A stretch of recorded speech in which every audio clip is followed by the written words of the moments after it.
Alright, before I turn the grinder on and things get noisy and I can't talk anymore, I'm going to go ahead and go over a couple of things just to clarify what I'm going to be doing.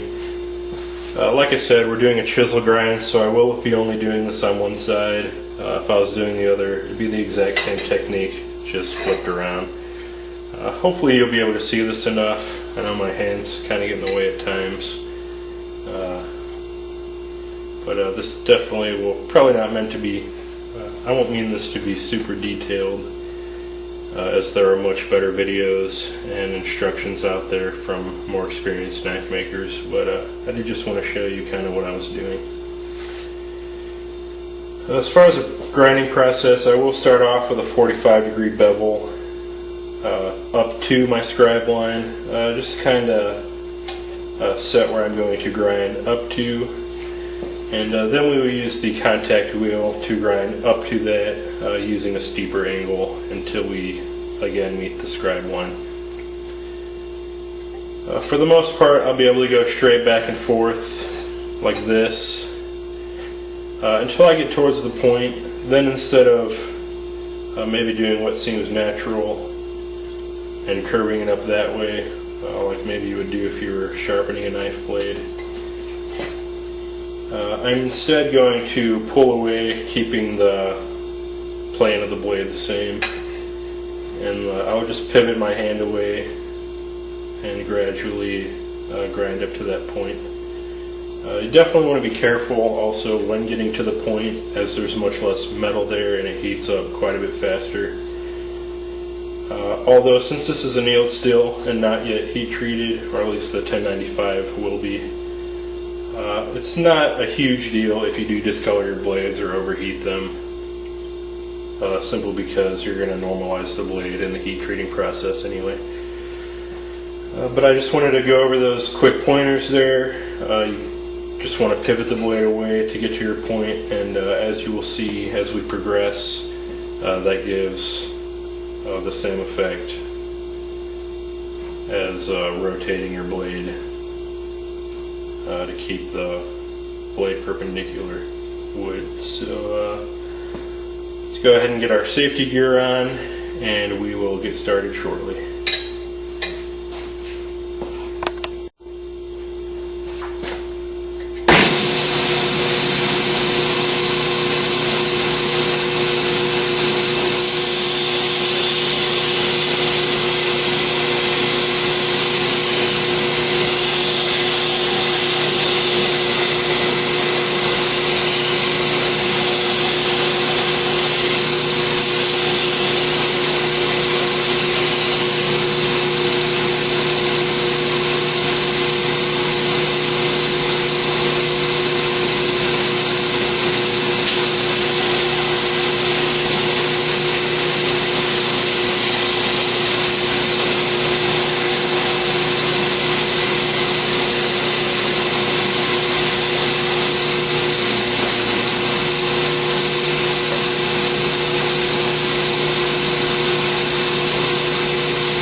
Alright, I just want to kind of show the first part of the process here. This isn't exactly a 45-degree angle. It doesn't really need to be, just as long as it's a little bit shallower than the final angle of the hollow grind. But as you can see, I just kind of put an even grind along the blade there, and I got, hopefully that focuses, I got real close to the scribe line. I didn't get all the way up to it, but I definitely got close enough to get started. And we're going to go ahead and start shifting this grind line down, and we'll start. What you really want to do, or at least what I do, that has worked in the past, is you want to grind up to this scribe line again, but you want to put that against the belt where there's just the slightest amount of light or space in between where the scribe line is and where your belt is taking material away. And as you continue just using that technique, you'll rotate your blade back slightly as you're going along, keeping the same distance between the belt and your scribe line, if that makes sense. And what that will do is shift this grind line down and will eventually form into a nice hollow grind. I don't know if I'm going to get the whole process on video. I think I'll do maybe a little bit and then cut it off. You definitely want to be mindful of where your plunge line is going to be going once you get past this overhang here.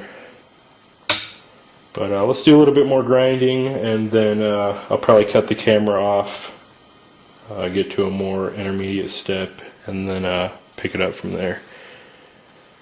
So, alright, let's get going.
Alright, as you can see, the grind is slowly starting to make its way towards the center of the spine as we're moving along here.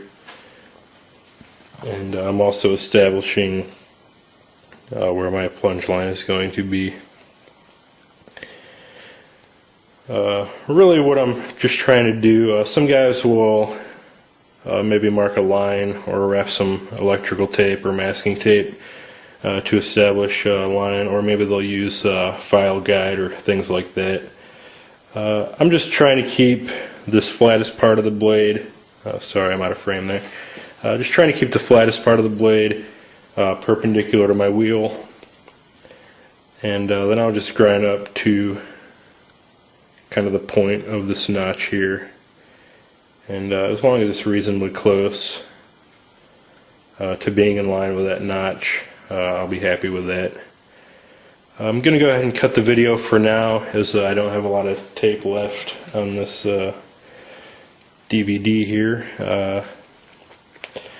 but I will resume the tape when we're a little bit closer to the end. Hopefully you're kind of able to see the technique as far as keeping it straight, pulling it out. We'll keep going here, and so far so good. And just note that while grinding, sometimes you'll get a little bit irregular in your grind lines. Right now this one's looking pretty good, but just know it's not over until the end. There's always room for evening things out. Just take your time. Don't go too fast. If you need to reduce your belt speed, do that. And just take your time, focus, and you should be able to come out with a pretty nice grind line. We'll see if I can do that here in the next few minutes.